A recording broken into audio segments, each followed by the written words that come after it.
The staffing agency could send me anywhere.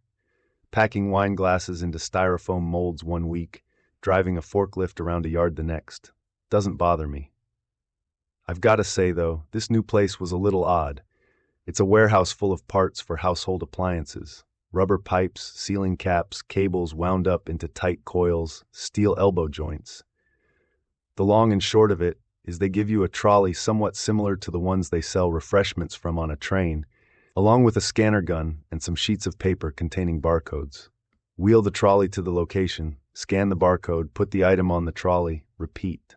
Once your trolley is full, you go and see Doris, a weepy-eyed elderly lady, who has her helpers empty it. Then you do the same again, for 12 hours. At the start of the shift, Doris hands us the papers, and off we go. A small army of trolley pushers navigating labyrinthine aisles under sharp electric lights. Ventilation was poor, and the ceiling was low, which made the dust inescapable. Items stored in the far reaches of the warehouse were the worst for it because they were so rarely selected. Disturbing layers centimeters thick was no good for the respiratory tract, especially for a smoker like me. It was a bad habit I picked up after my wife died, and that was nigh on 20 years ago. Time that should have healed had only layered on more apathy. I mused tiredly about the person who'd designed the warehouse floor plan. Stock was sequenced so that the more frequently chosen items were stored closer to Doris's counter, and the aisles were labeled alphabetically. Z06? This correct? I said when Doris handed me the sheet one morning. Yes, she said without looking up. She licked her fingertip and dished out another sheet. Stock requests for items housed in the aisles beyond perhaps aisle T were rare. You might see one come through every fortnight.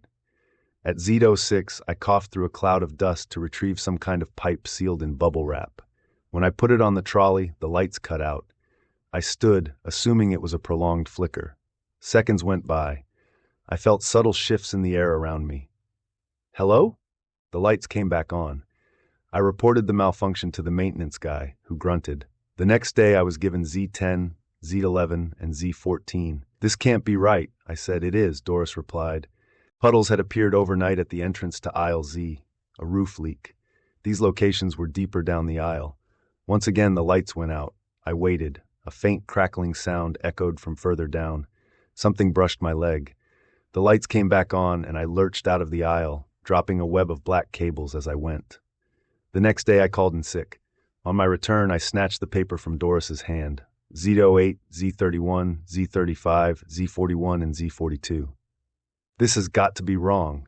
I mean, who's ordering this stuff? The lights don't even work down there. And the ceiling, it has a giant leak. It's a puddle, Doris said.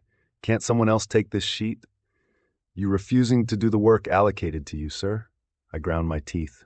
No. I started down aisle Z, sweating despite the cold.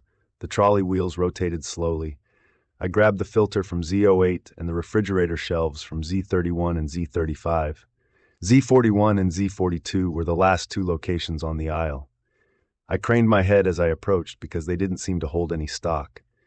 It was a dark recess. I could see the black cabling I had dropped a couple of days prior. It had been woven between the edges of the recess and wrapped around the exoskeleton of the storage rack. Coiled into the cable were several creatures. Rats, mice, some larger insects. They dangled lifeless in the taut, intricate design. At this point, the lights abandoned me again. I turned and ran, bouncing off the trolley and a shelf as I went. Behind me I heard frantic movement, the scuttling of many legs.